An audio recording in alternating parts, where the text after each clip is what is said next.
The strangest part about marrying Ethan Blackwood wasn't that he was the most feared CEO in New York. It was the way he looked at me like I was already a ghost. The rain tapped softly against the stained glass windows of St. Andrew's Cathedral as I stood at the altar in a white dress that suddenly felt 10 pounds heavier than it had an hour earlier. My fingers trembled around the bouquet of white roses while hundreds of guests filled the pews behind me. Politicians, executives, reporters, people who smiled with their mouths and calculated with their eyes. None of them knew how badly I wanted to run. Or maybe they did. Maybe that was why they kept staring. My name is Olivia Carter, and at 27 years old, I was about to marry a man I barely knew. Ethan Blackwood stood 6 feet away from me, perfectly still beneath the cathedral lights. His black suit looked custom-made for royalty. His dark hair was neatly combed back. His gray-blue eyes remained fixed ahead, unreadable and cold. Every magazine in America called him a genius. Every business channel called him ruthless. The internet had a different nickname, Devil CEO. Looking at him now, I understood why. The priest's voice echoed through the cathedral, but the words barely reached me. My heartbeat drowned out everything else. 3 weeks earlier, I had been teaching art classes at a community center in Brooklyn. My biggest concern had been paying rent on time.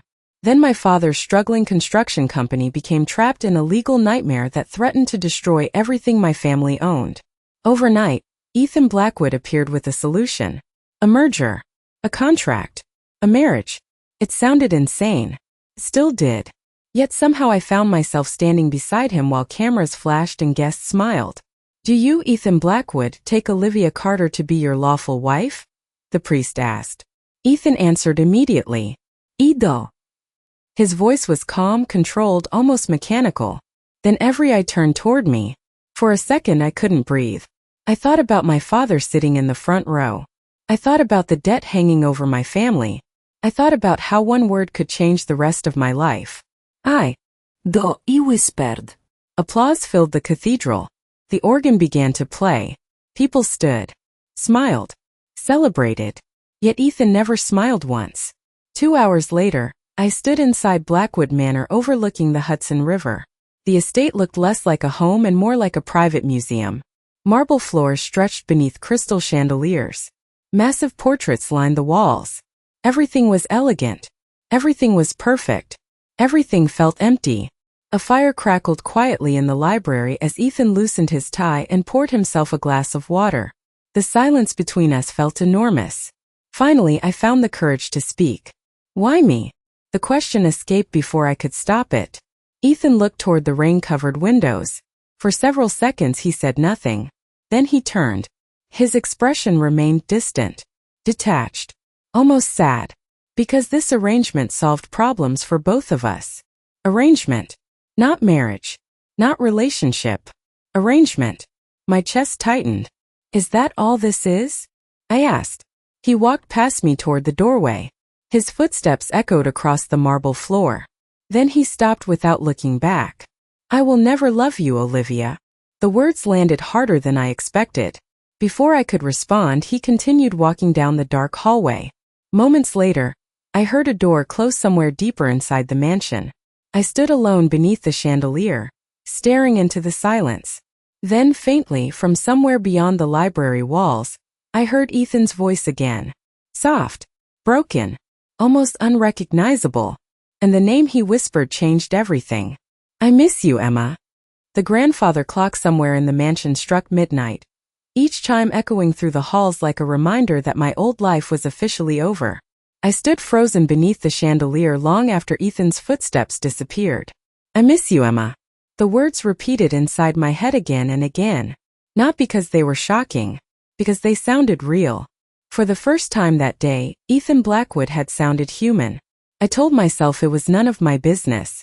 Whatever history existed between Ethan and Emma belonged to a life that had nothing to do with me. Yet as I climbed the wide staircase toward the bedroom assigned to me, curiosity followed close behind. My room was larger than my entire Brooklyn apartment. Floor-to-ceiling windows overlooked the river. A fireplace glowed softly in the corner. Fresh flowers sat beside the bed.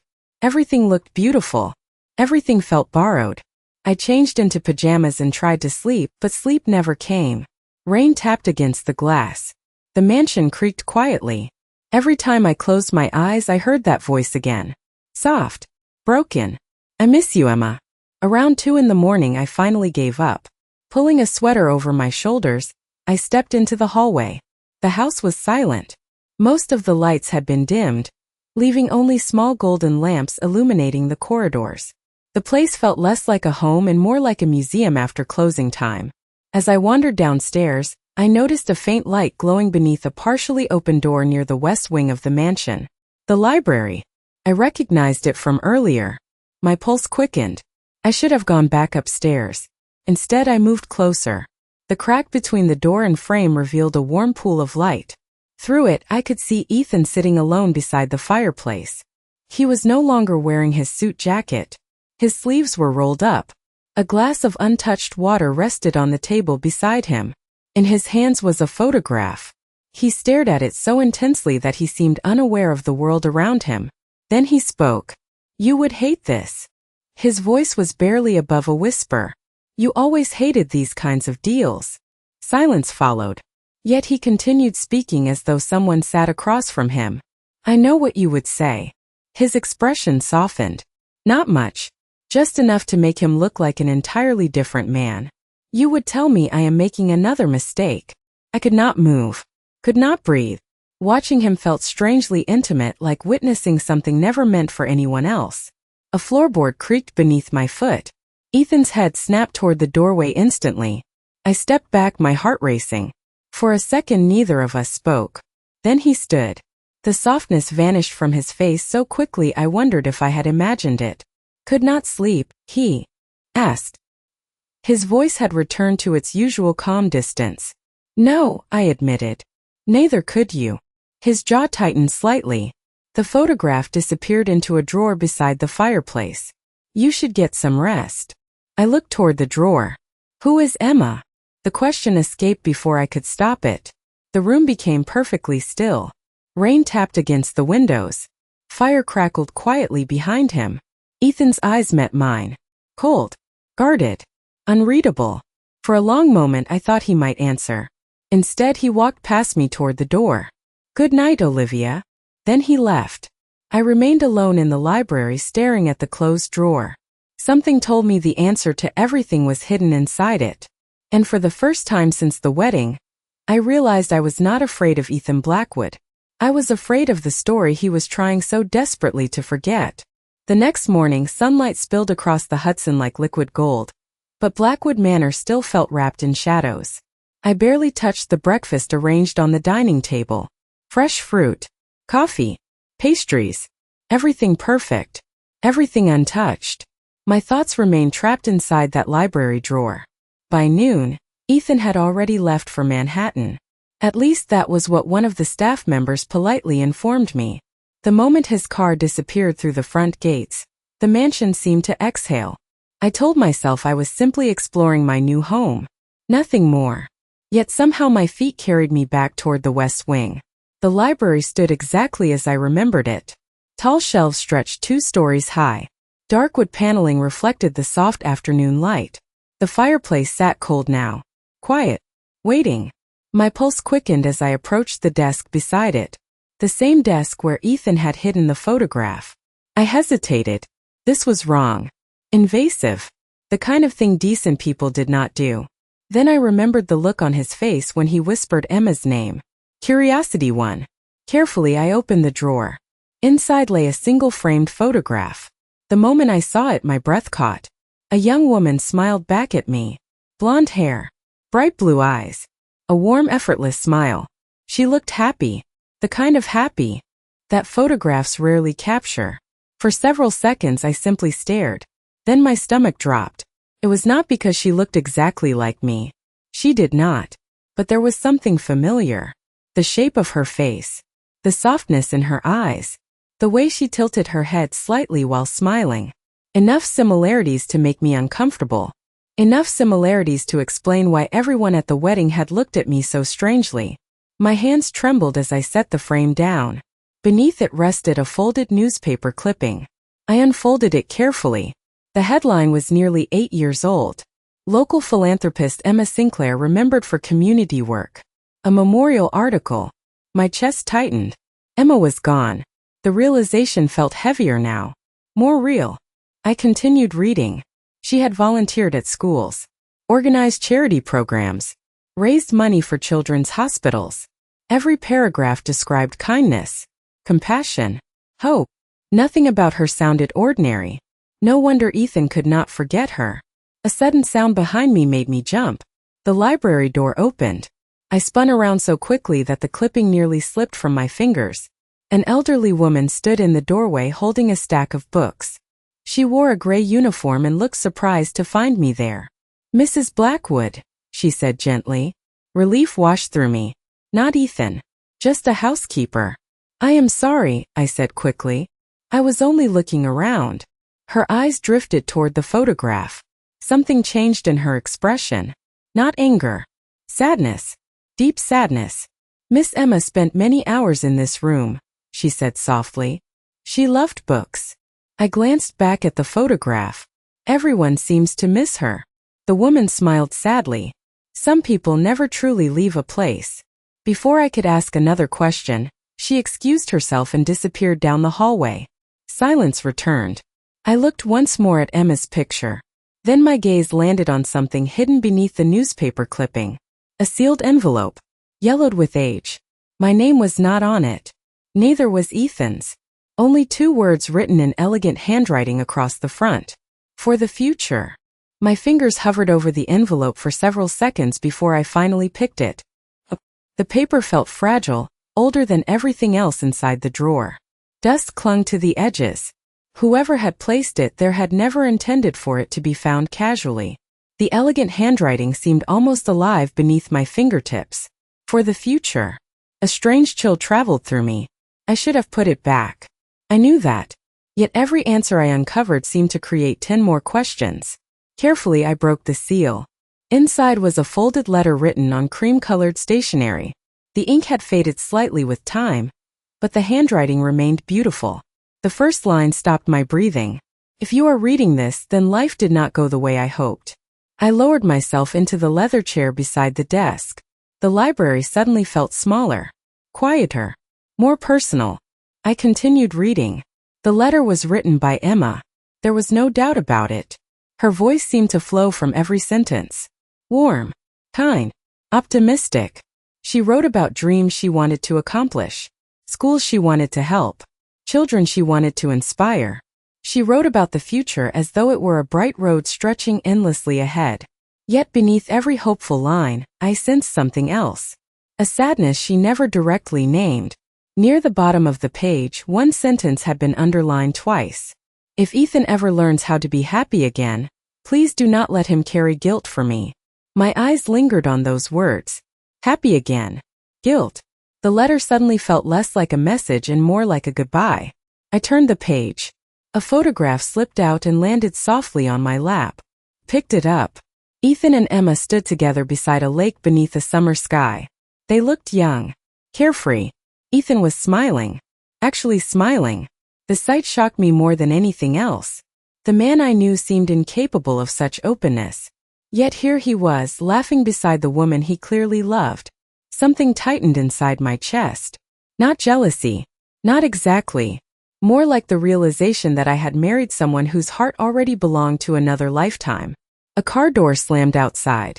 The sound echoed faintly through the mansion. My head snapped toward the window. Ethan was home. Panic surged through me. I quickly returned the photograph to the envelope, folded the letter, placed everything exactly where I had found it. My pulse hammered as I closed the drawer. Moments later, footsteps entered the hallway. Calm, steady, familiar. I stepped away from the desk just as the library door opened. Ethan appeared in the doorway. His charcoal coat was still damp from the light rain outside. His gray-blue eyes immediately found me.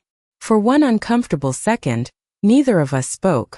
Then his gaze shifted toward the desk. Something flickered across his face. Not anger. Awareness. As though he already knew exactly what I had been doing. "You seem to enjoy this room," he said quietly. "It is beautiful," I replied. The lie sounded weak even to me. Ethan studied me for a long moment. Then he walked toward one of the shelves and removed a book. His movements remained calm, but tension lingered beneath them. Finally, he spoke again. Some memories are better left untouched, Olivia. The words sounded simple, yet they carried the weight of a warning. Before I could answer, something slipped from inside the book he had removed. A folded piece of paper drifted onto the floor between us. Ethan froze. I bent down instinctively and picked it up. The moment I saw the photograph attached to the page, my entire world tilted. Because the woman smiling beside Emma was not a stranger. It was my mother. For a moment I forgot how to breathe. The photograph trembled in my hand as I stared at the familiar face beside Emma. My mother. There was no mistake. The same warm brown eyes. The same smile I remembered from childhood photographs stored in dusty boxes back in Brooklyn. My mother had died when I was 16. I had spent years believing there were no more surprises left in her story. Yet here she was standing beside the woman Ethan had never stopped loving. Where did you get this? I whispered. Ethan's expression changed instantly. The color drained from his face. He crossed the room and carefully took the photograph from my hand. For the first time since I had met him, he looked genuinely shaken. You know her? He asked quietly. That is my mother. Silence filled the library. Even the rain outside seemed to pause. Ethan lowered his gaze to the photograph. His jaw tightened. Her name was Rebecca Carter, I continued. How do you know her? He looked at me for a long moment before answering. Because Emma knew her. My heart pounded so loudly I could hear it. How? Ethan walked toward the window. The city lights reflected faintly against the glass behind him. He seemed to be choosing every word carefully. Years ago, Emma volunteered for a literacy program in Manhattan. Your mother worked there too. I stared at him. My mother never mentioned her. She would not have. His voice softened. Most people never knew how close they were. I felt as though the room had shifted beneath my feet. All this time I had believed my marriage to Ethan was a business arrangement built from contracts and desperation. Now invisible threads from the past seemed to connect our lives long before either of us realized it. That is impossible, I said. There has to be some explanation. Ethan opened the folded paper attached to the photograph. His eyes moved across the page. Then he handed it to me. The document was a volunteer roster dated nearly 10 years earlier. Emma Sinclair. Rebecca Carter. Their names appeared side by side. I read it twice. Then a third time. The evidence sat plainly in front of me. My mother and Emma had known each other. Suddenly dozens of memories surfaced. My mother occasionally receiving phone calls she never explained. Mysterious charity events she attended during weekends. A silver bracelet she once wore engraved with the initials S, things I had never questioned before. Things that now felt important. Why did you never tell me? I asked. Ethan gave a humorless smile. Because until this moment, I did not know who your mother was. His answer sounded honest. That frightened me more than a lie would have. If he truly had not known, then whatever connection existed between us had happened by pure chance. Or something that felt dangerously close to fate. The grandfather clock downstairs chimed 7 times. Neither of us moved. Finally, Ethan spoke again. There is something else you should know. His voice was lower now. More serious. He looked toward Emma's photograph resting on the desk. The last person Emma met before everything changed was Rebecca Carter. A chill ran through me. What does that mean? Ethan's eyes met mine. The sadness inside them felt older than the mansion itself. It means your mother may have known a secret that neither of us understands yet. The rain returned after midnight, drumming softly against the tall windows of Blackwood Manor. I sat awake in the guest room staring at an old photograph of my mother that I had found online years ago. It rested beside the newer photograph from the library. Side by side. Past and present. Questions and secrets. Nothing made sense anymore. Ethan's words refused to leave my mind. The last person Emma met before everything changed was Rebecca Carter. My mother. Every time I repeated the sentence, it felt heavier. Around 1 in the morning, I heard footsteps in the hallway. Slow. Measured. Familiar. Without thinking, I opened my door. Ethan stood near the staircase holding a folder beneath one arm. He looked surprised to see me awake. "You should be sleeping," he said quietly. "So should you." A faint smile almost appeared before disappearing again. For a moment neither of us moved. Then something inside me finally broke. "Tell me the truth." My voice sounded stronger than I felt. Ethan studied me carefully. The hallway lights cast long shadows across his face. For once he did not look like the powerful executive everyone feared. He looked tired. Human. "I am trying," he answered. "Then stop protecting me from it." The silence stretched between us. Finally he nodded toward a small sitting room overlooking the river. "Come with me." Minutes later we sat across from each other beside a fire burning low in the stone fireplace. Outside, distant lights shimmered across the dark water. Ethan placed the folder on the table. His fingers lingered on it for several seconds. 8 years ago, he began. Emma started investigating financial irregularities connected to a charitable foundation. I frowned. "A charity?" "Yes." His gaze lowered.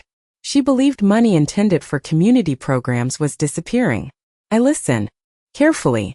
Every word seemed connected to something larger hiding beneath the surface. "Your mother volunteered with the same organization. Emma trusted her." My heartbeat quickened. "Did my mother help her?" Ethan nodded slowly.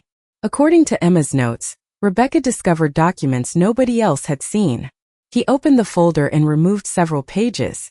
Most contained handwritten notes, dates, names, fragments of information. At the top of one page, my mother's name appeared in Emma's handwriting. Seeing it made my chest tighten. "Why did nobody ever tell me this?" I asked. Ethan looked toward the fire. "Because shortly afterward everything fell apart. The investigation stopped. People moved on. Records disappeared. The room grew quiet again. I watched the flames dance across the glass screen protecting the fireplace. And Emma." My voice barely rose above a whisper. Ethan's eyes closed briefly. Pain moved across his face so quickly another person might have missed it. Emma never got the chance to finish what she started. For the first time I understood something important. The reason Ethan kept her memory alive was not only love. It was unfinished grief. Unanswered questions. A story that had never truly ended. Suddenly he reached into the folder one final time and removed a sealed envelope. Unlike the others, this one looked newer. Cleaner. On the front was a date written in blue ink. My breath caught when I realized what I was seeing. The envelope had been mailed only 3 weeks before our wedding. Ethan slid it across the table toward me. "It arrived anonymously," he said quietly, "and it contains a message addressed to Rebecca Carter." The envelope felt heavier than paper should have. I stared at it resting between us on the table while the fire cast soft orange light across the room. 3 weeks before our wedding. 3 weeks before my life collided with Ethan Blackwood. The timing alone made my stomach tighten. "You never opened it?" I asked. Ethan shook his head slowly. The message was addressed to Rebecca Carter.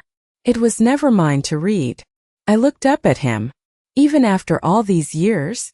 "Especially after all these years." His answer came. Without hesitation. For the first time since meeting him, I saw something I had overlooked before. Respect. Not the cold professionalism he showed the world. Something deeper. Something quieter. My fingers traced the edge of the envelope. "What if the answers you have been searching for are inside?" Ethan's gaze drifted toward the rain beyond the windows. "Then perhaps they were always meant for you." The room fell silent again. My heart pounded against my ribs as I carefully opened the seal. The paper inside was crisp, newer than everything else connected to Emma's story. I unfolded it and began to read. "Rebecca, if this letter has found its way back into the light, then someone finally followed the trail you and Emma left behind." My pulse quickened instantly. I continued reading. The writer never identified themselves. There was no signature, no name, only a message filled with warnings and fragments of unfinished truths. Several lines stood out immediately. The records were never destroyed. The foundation was never the real target. Emma was closer than she realized. Rebecca hid the final proof where nobody would think to look. I stopped reading. My hands trembled. Ethan leaned forward slightly. "What is it?" I swallowed hard. "It says my mother hid something." His expression sharpened. What kind of proof? I looked back at the page. It does not say. We spent the next hour examining every sentence. Every word felt carefully chosen, deliberate.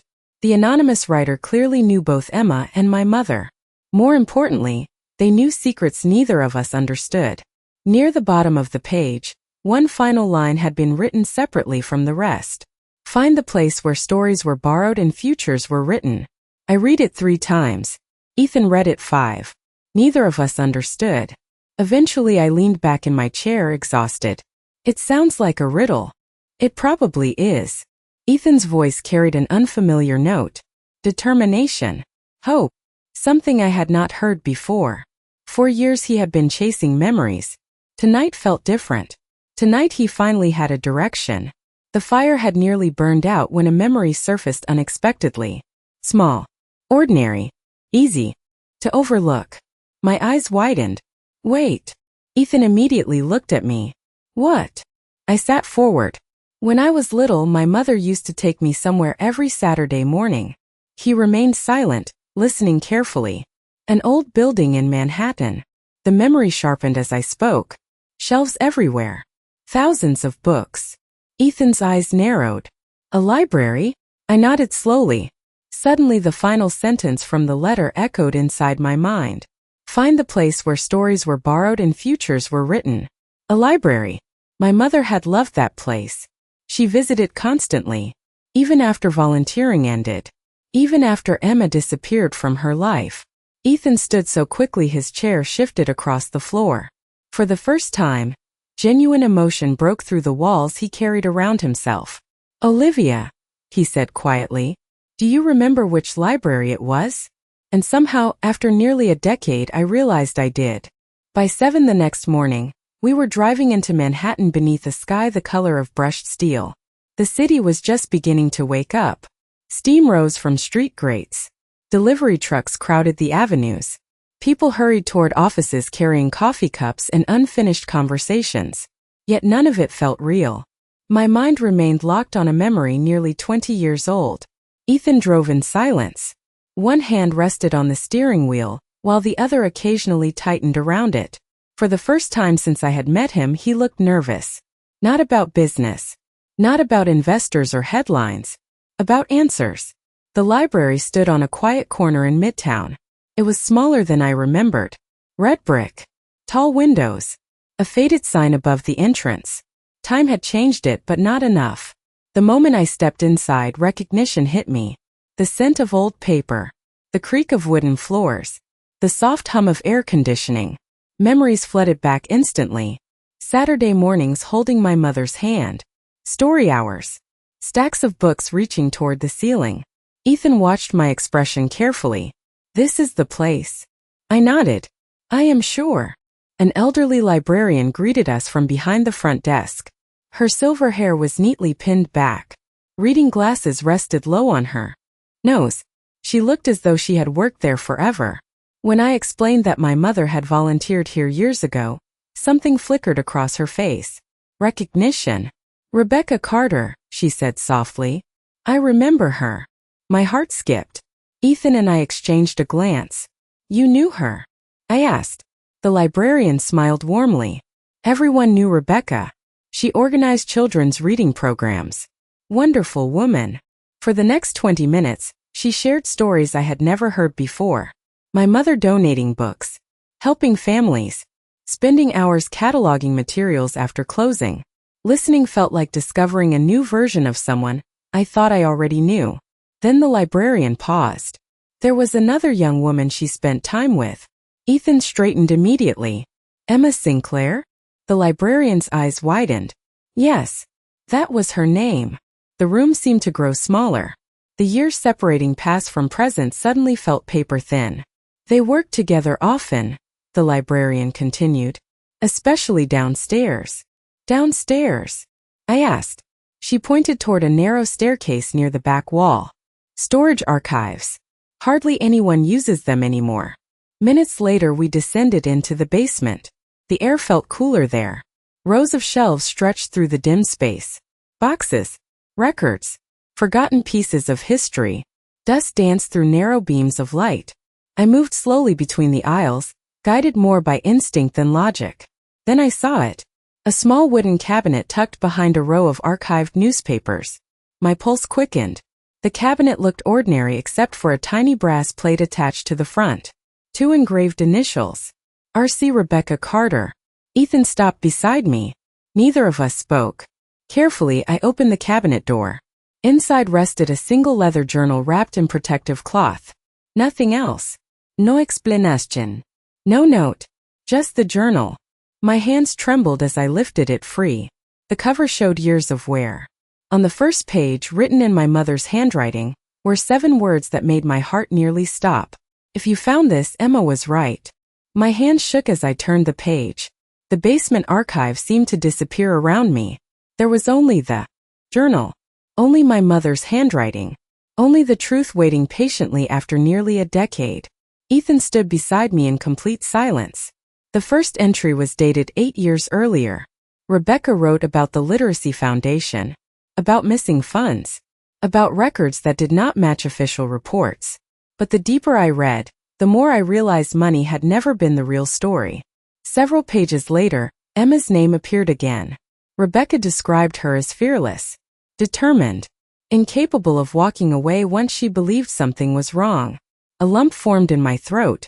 The woman Ethan remembered so vividly seemed to come alive through every sentence. Then I reached the final section. The handwriting became hurried, uneven, as though my mother had been racing against time. Rebecca wrote that she and Emma had discovered the truth behind the foundation. Certain influential people had been using charitable projects to hide private business arrangements and manipulate public contracts. Nothing violent. Nothing dramatic. Just powerful people protecting reputations and fortunes. Emma wanted to expose everything. Rebecca wanted to help. But before they could act, circumstances changed. Several pages had been removed from the journal long ago. My heart sank. "They are gone," I whispered. Ethan carefully examined the binding. "Not all of them." He pointed toward the back cover. Tucked inside a hidden pocket was a sealed envelope, smaller than the others. Protected all these years. My pulse thundered as I opened it. Inside rested a single letter. The handwriting belonged to Emma. "Dear Rebecca, if you are reading this, then I probably never found the courage to say these things out loud. Thank you for believing me when nobody else did. Thank you for reminding me that truth matters. Most of all, thank you for reminding Ethan that life is still worth living." My eyes blurred. Ethan slowly sat down on a nearby chair. I continued reading. "If something happens to our plans, promise me one thing. Do not let Ethan spend his future chasing my past. Help him find happiness again. Even if he does not want it. Even if he fights it." Tears burned behind my eyes. The final lines felt almost impossible. "Rebecca, if fate ever brings our worlds together again through the people we love, tell him I never wanted him to stay trapped with my memory. Tell him to choose the person standing beside him." Silence filled the archive. Neither of us spoke for a long time. Finally, I looked toward Ethan. His gaze remained fixed on the letter.